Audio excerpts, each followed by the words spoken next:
Hi, welcome to this YouTube video. और आज बात करते हैं मार्केट में कैसे बिहेव किया है और हम लोगों ने कैसे उसके अकॉर्डिंग पोजीशन बनाया था और एडजस्टमेंट किया था। तो एक बार मैं स्क्रीन पे लेके चलूँ। आई थिंक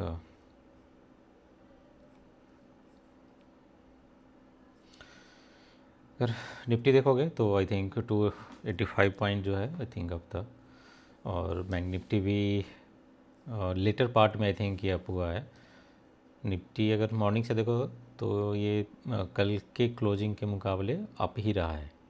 आज का अगर लो भी देखोगे तो वो कल के क्लोजिंग से ऊपर ही था। तो निफ्टी तो स्ट्रॉन्ग था ही, और मेन जो रीज़न था निफ्टी स्ट्रॉन्ग रहने का वो था रिलायंस। रिलायंस को अगर मैं दिखाऊं, ये काफ़ी अप है। आई थिंक 3.5% के आसपास ऊपर है। तो इसने सबसे ज़्यादा ड्राइव किया है निफ्टी को। और बैंक निफ्टी जो है मॉर्निंग में अगर देखोगे आप, तो ये डाउन ही रहा है। ये मतलब कल के क्लोजिंग से नीचे भी काफ़ी देर तक रहा है। और सिर्फ जो डे एंड के आसपास आई थिंक जो रिकवरी आई है 2 बजे के बाद, उसमें आई थिंक पार्टिसिपेट किया है। और यहाँ पे एचडीएफसी ने आई थिंक अच्छा ड्राइव किया है। तो आई थिंक ये अच्छा रिकवरी कह सकते हैं निफ्टी का। और क्लोजिंग आई थिंक 24,000 750 के आसपास है, विच इज़ गुड। तो देखते हैं आई थिंक वॉर वाले सिचुएशन का कैसे क्या रहता है, उसके हिसाब से आई थिंक आने वाले टाइम में और भी पता चलेगा। और आज इंडिया विक्स अगर देखोगे तो काफ़ी डाउन है, 15-15.5% नीचे आया है, जो कि अगर कल तक देखोगे तो काफ़ी हाई था। पिछले 2-3 वर्किंग डेज में आई थिंक 50% अप था ऑलमोस्ट। 25%, 23% ऐसे कर करके इंक्रीज हुआ था। तो आज उसमें काफ़ी कूल ऑफ आया है। तो मार्केट कॉम्परेटिवली अच्छा रहा। आज थोड़ा सा स्टेबल होने का कोशिश कर रहा है, जो वॉर काइंड ऑफ सिचुएशन था उसको एडजस्ट करने का ट्राई कर रहा है। और ऑल्दो क्रूड वगैरह आई थिंक अभी ऊपर ही है, बट मार्केट जो है आई थिंक काफ़ी दिन तक नीचे उतना नहीं रहता है, उसको कंज्यूम करने का कोशिश करता है। और तो इसके इसी के अकॉर्डिंग आई थिंक जैसे मैंने कल के वीडियो में बोला था कि जितना भी मतलब मार्केट जैसा भी ओपन होता है उसके अकॉर्डिंग जो है हम लोग पोजीशन बना सकते हैं। और मार्केट अगर आप देखोगे निफ्टी, तो कल के क्लोजिंग से थोड़ा सा ऊपर slightly up I think open हुआ था। तो उसी के अकॉर्डिंग मैंने आई थिंक फर्स्ट कैंडल में मतलब विद इन सेकेंड्स मैंने वो पोजीशन बनाए थे। और उसमें काफ़ी अच्छा डीके आई थिंक देखने को मिला। मतलब 2-3 मिनट के अंदर ही बहुत अच्छा आई थिंक प्रीमियम डीके मिला था। तो यही होता है जब वीक्स जैसे किसी भी event based news based I think situation के अकॉर्डिंग बढ़ता है, बट जब वो ड्रॉप होता है और ख़ास के जब एक्सपायरी वाला डेज है तो उस दिन जो है काफ़ी अच्छा उसमें डीके मिलता है। तो ओपन जैसे वह पहले कैंडल पे ही आई थिंक काफ़ी अच्छा उसमें प्रीमियम ड्रॉप मिला था। तो वो आई थिंक एक मैंने पोजीशन बनाया था, और उसमें पोजीशन लाइक प्रॉफिट बुक करके फिर मैंने निफ्टी में एक स्ट्रैंगल शॉट किया है, और उस पोजीशन को मैंने होल्ड भी किया है।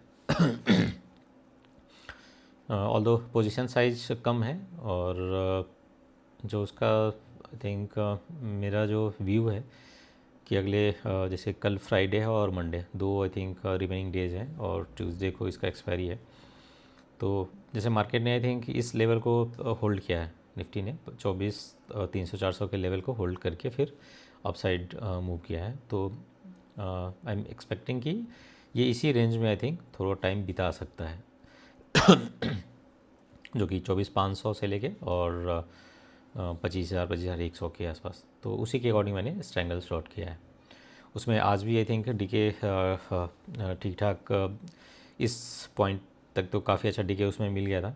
बट ये जो लास्ट में जो ये रिकवरी आया है ऑलमोस्ट ये 525 530 से लेके और ये 850 तक गया था। दैट मीन्स कि 300 प्लस का आई थिंक मूवमेंट हुआ है। तो उसके वजह से जो है निफ्टी वाले में जो प्रीमियम डीके था वो ऑलमोस्ट आई थिंक फिनिश हो गया था। और फिर मैंने आई थिंक इस पोजीशन पे, लाइक जो जब ये यहाँ से रिट्रेसमेंट लेने लगा था, तो फिर जो मैंने डाउन साइड का ले रखा था, पुट जो ले रखा था, उसको स्क्वायर ऑफ करके उसमें एडजस्टमेंट किया कि उसको स्क्वायर ऑफ करके, और जो पुट का आई थिंक लेवल है उसको थोड़ा सा अप किया हूँ, क्योंकि मार्केट ऊपर मूव किया है तो नेचुरली जो पुट का आई थिंक स्ट्रैंगल में जो पुट का पोजीशन था उसको अप किया हूँ। दैट मीन्स कि जो नीचे वाला पोजीशन था उसको स्क्वायर ऑफ किया हूँ और न्यू पोजीशन क्रिएट किया हूँ। 24,400 या 24,500 का कुछ मैंने किया है, तो वो मैंने होल्ड किया है और वो मैं देखता हूँ 1-2 दिन कैसे रहता है। अगर लाइक इसी रेंज में मार्केट रहता है तो उसमें भी प्रीमियम ड्रॉप बहुत अच्छे मिलेंगे। तो जैसे मैंने 2% ऊपर और 2% नीचे का आई थिंक बनाया था पोजीशन, और उसमें अगर मैं प्रीमियम की बात करूँ तो कलेक्टिवली दोनों का जो कंबाइंड प्रीमियम है वो था 200 के आसपास, जो कि बहुत अच्छा था। उसमें ड्रॉप तो मेरे थे, बट आई थिंक ये वाले जो मूव आया उसमें उसमें थोड़ा सा फिर से वो इन्फ्लेट हो गया, बट मैंने वो एडजस्टमेंट किया है और देखते हैं जो रेंज में अगर फिर से कल ओपन होता है और मंडे तक, कल भी अगर साइडवेज काइंड ऑफ रहे, आज तो खैर साइडवेज बुलिश टू साइडवेज रहा, और लास्ट में जो बनाया ये तो फिर थोड़ा सा खेल ही पलट दिया। तो देखते हैं कल कैसे मार्केट रहता है। अगर साइडवेज रह गया तो प्रॉफिट बुक करके और मैं एग्जिट हो जाऊंगा, वीकेंड के लिए नहीं छोड़ूंगा। और नहीं, अगर कुछ स्टॉप लॉस लगा या फिर मार्केट का बिहेवियर कुछ और रहा तो उसके अकॉर्डिंग एक बार मैं उसको रिविज़िट कर लूँगा कि क्या करना है एग्जैक्टली उसमें। और अभी भी अगर आप देखो प्रीमियम में एक बार देखते हैं, तो जो ATM है उस पर अभी भी 430 के आसपास का प्रीमियम है, 7.5 24,750 का अगर देखो आप कंबाइंड प्रीमियम, तो 430 के आसपास, तो जो कि काफ़ी अच्छे हैं। तो इसमें भी अगर कोई स्ट्रैंगल भी आई थिंक शॉर्ट करता है तो वो उसमें भी प्रीमियम बहुत अच्छे आई थिंक कमाने के ऑप्शन है। तो यहाँ अगर कोई पोजीशन बनाना चाहे तो किस तरह मतलब क्रिएट कर सकता है, क्योंकि अभी जो है विक्स हाई है, तो 4 लेग का I think banana I don't think कि कुछ डजंट मेक सेंस। तो सिर्फ सेलिंग का आई थिंक बना के यहाँ पे चलना सही होगा। लाइक अगर 750 के आसपास है तो ऑलमोस्ट 300 पॉइंट ऊपर और 300 पॉइंट नीचे का आई थिंक हम 750, दैट मीन्स की 450, राइट। तो ये इस तरह से कोई भी जो भी आपका फेवरेबल आई थिंक रेंज है, जैसे 300 600 का रेंज होगा, या फिर मे बी और ब्रॉडर लेना चाह रहे हैं तो 800 का या मे बी 1000 का भी कर सकते हैं। अगर 1000 का भी है यहाँ से करो आप, 750 है तो 250, और यहाँ पे 250, तो यहाँ भी काफ़ी अच्छे प्रीमियम है। यहाँ भी अगर देखो तो 40 इधर है और 78 इधर है, तो कंबाइंड प्रीमियम बहुत अच्छे है। और यहाँ से जो है रेंज काफ़ी अच्छा मिल जाता है। लाइक अगर सिर्फ 2 दिन का ट्रेडिंग डेज बचा हुआ टिल एक्सपायरी, लाइक कल फ्राइडे और मंडे, तो उस हिसाब से देखो तो बहुत अच्छा प्रीमियम है ये। कितना हो गया 100 और 16-17 के आसपास का है। तो यहाँ अगर कैसे जैसे कोई अगर एक लॉट भी ये लेते हैं तो लाइक यहाँ जो प्रीमियम मार्जिन रिक्वायरमेंट है वो 2 लाख के आसपास है, 1 सेट ऑफ यहाँ पे पोजीशन बनाने के लिए। तो इसमें आई थिंक 1.5 से 2% का प्रीमियम डीके का एक्सपेक्टेशन रख सकते हैं। तो ये इस तरह से कुछ क्रिएट करके चल सकते हो। और जो रिस्क रिवार्ड है, मतलब कि मतलब जितना भी आपका रिस्क लेने की कैपेसिटी, उस हिसाब से पोजीशन का साइज़ यहाँ पे रखना सही होगा। तो मतलब फुल साइज़ में अभी पोजीशन बनाना थोड़ा सा रिस्की रहेगा, कि ओवरनाइट कुछ भी न्यूज़ वेस्ट आई थिंक मूवमेंट हो सकते हैं। तो उसको आई थिंक अवॉइड करने के लिए पहले तो मतलब पोजीशन कम रखना है, और दूसरा जो जितना वाइडर रेंज रखना चाहें उतना सही होगा। तो इसको आई थिंक कंसिडर करके चल सकते हैं। तो ये स्ट्रेटजी है आई थिंक सही रहना चाहिए अगले एक दो दिन के लिए, मे बी कल के लिए ही सही, बट एक दिन के लिए भी ये काफ़ी अच्छा है।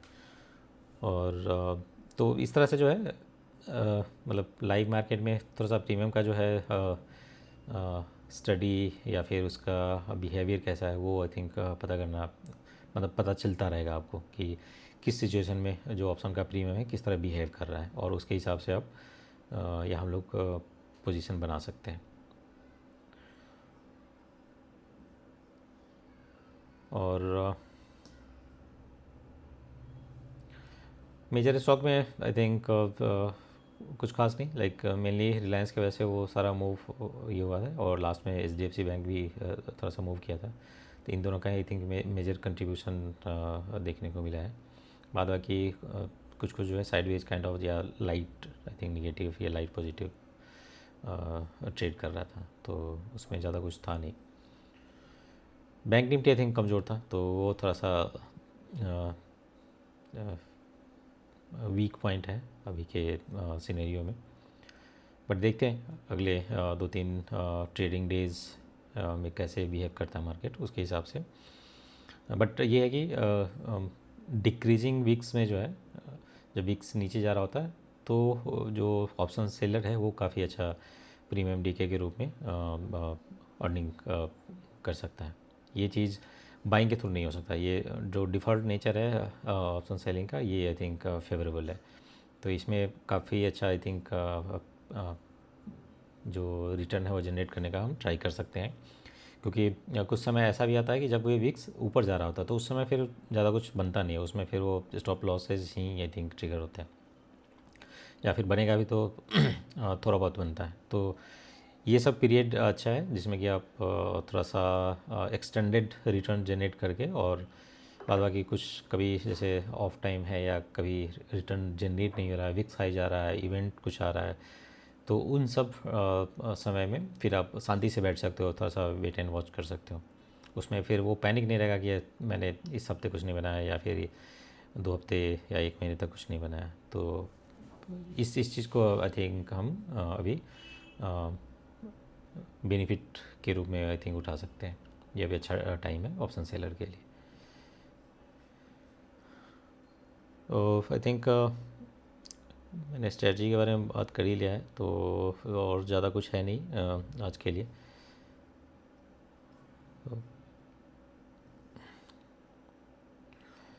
तो आज के वीडियो को आई थिंक यहीं तक रखते हैं, और आप लोग भी बताइए अगर कुछ ट्रेड कर रहे हैं तो कैसे क्या चल रहा है, उसके हिसाब से आई थिंक हम थोड़ा सा इंटरेक्टिव ये करते रहेंगे। कुछ लोगों का आई थिंक से कॉल पे तो बात हुई है, तो I think they are good, but videos के थ्रू या फिर मैसेज चैट के थ्रू भी अगर कुछ आप लोग का आता है रिस्पांस, तो वो आई थिंक ज़्यादा सही रहेगा, थोड़ा सा इंटरेक्टिव रहेगा। तो मिलते हैं आपसे अगले वीडियो में, और तब तक आप इस वीडियो को ज़्यादा से ज़्यादा लाइक करिए, शेयर करिए, और चैनल को सब्सक्राइब नहीं किया तो सब्सक्राइब ज़रूर कर लीजिएगा। Thank you.